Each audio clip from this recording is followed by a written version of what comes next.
हरियाणा की जिस धरती पर महाभारत हुई थी, उसी धरती की माटी से एक नेता को आज के एसएनए में हम लेकर आए हैं, जिस पर भाजपा के आला कमान ने भरोसा जताया, तो फिर ये नेता उस भरोसे पर खरा उतरा। हसमुख सा इनका चेहरा है, राजनीति की बिसात पर ये गहरा मोहरा है। नाम है इनका नायब सैनी। कुरुक्षेत्र की सीट पर भाजपा को जब नए चेहरे की तलाश थी, तब नायब सैनी ने इस तलाश को खत्म किया था। तो फिर चलिए ऐसे ही नेता के बारे में जानते हैं जिन्होंने कुरुक्षेत्र सीट पर भाजपा को जीत दिलाई थी। नमस्कार, स्वागत है आपका एसएनए में, भारत आज का वो शो जो खबरों का विश्लेषण करता है। और खबरें कौन सी? खबरें होती हैं नेताओं के बारे, हरियाणा की राजनीति के बारे।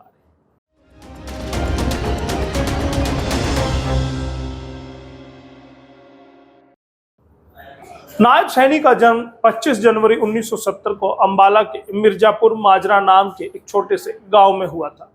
सैनी परिवार में जन्मे नायब सिंह सैनी आज के समय 53 वर्ष के हैं।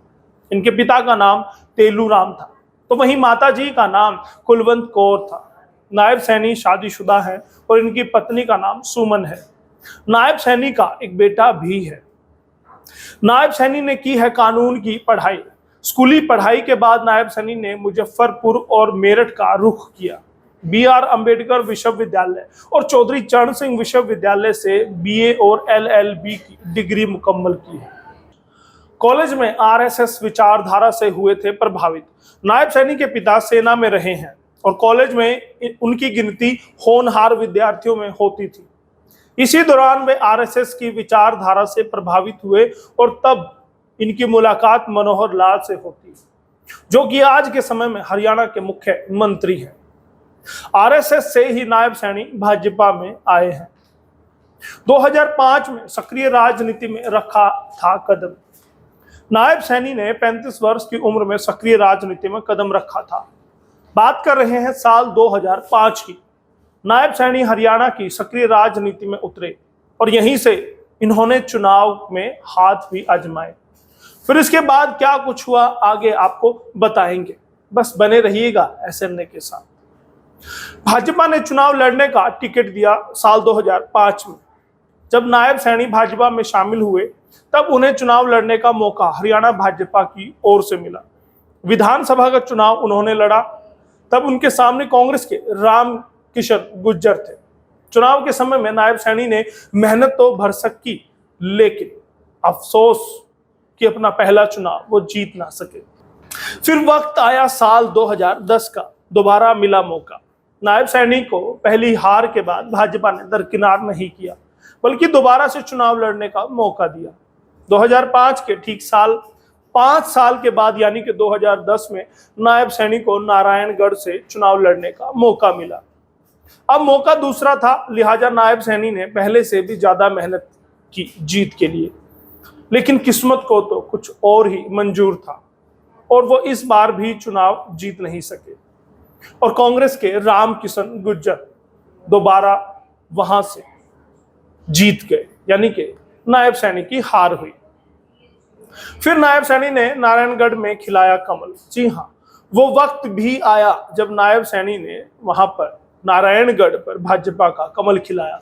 नारायणगढ़ की जिस सीट पर कांग्रेस और इनेलो का दबदबा रहा, उस सीट पर नायब सैनी की बदौलत पहली बार कमल खिला। समय था साल 2014 का, जब मोदी लहर थी और प्रदेश में मनोहर लाल की सरकार पहली बार बन रही थी। अपनी पिछली 2 हार से सबक लेते हुए नायब सैनी ने जमकर मेहनत की और नारायणगढ़ सीट पर कमल खिला दिया।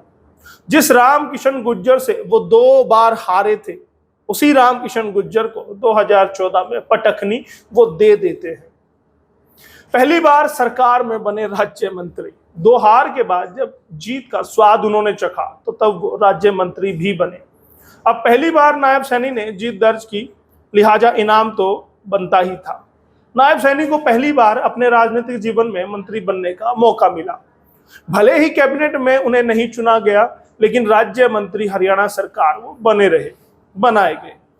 साल 2015 में उनके हिस्से में खनन और भू विज्ञान मंत्रालय की जिम्मेदारी आई, तो वहीं साल 2016 में श्रम और रोजगार मंत्रालय की जिम्मेदारी को उन्होंने संभाला। सीएम मनोहर लाल के बेहद करीबी आरएसएस की पाठशाला से निकले नायब सैनी मुख्यमंत्री मनोहर के बेहद करीबी माने जाते हैं। इन्हीं नजदीकियों का फायदा नायब सैनी को मिला। 3 मौके ऐसे आए जब सीएम मनोहर लाल का नजदीकी होने के नाते उन्हें राजनीतिक फायदा मिला। 2 बार नारायणगढ़ विधानसभा में चुनाव लड़ने का मौका उन्हें दिया गया। अब सीधे लोकसभा का टिकट भी चुनाव लड़ने के लिए दे दिया गया। आपको याद होगा, बागी नेता के विकल्प के तौर पर नायब सैनी को लाया गया था। राजकुमार सैनी के बागी होने के बाद भाजपा को कुरुक्षेत्र में चुनाव लड़ने के लिए एक नए चेहरे की तलाश थी, जो आकर रुकी नायब सैनी पर। 2015 में लोकसभा चुनाव लड़ने का पहली बार मौका मिला।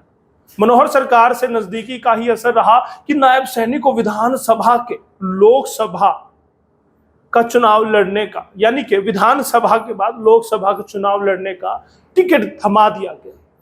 साल 2019 को उनके मुकाम बदला गया, जगह बदली गई।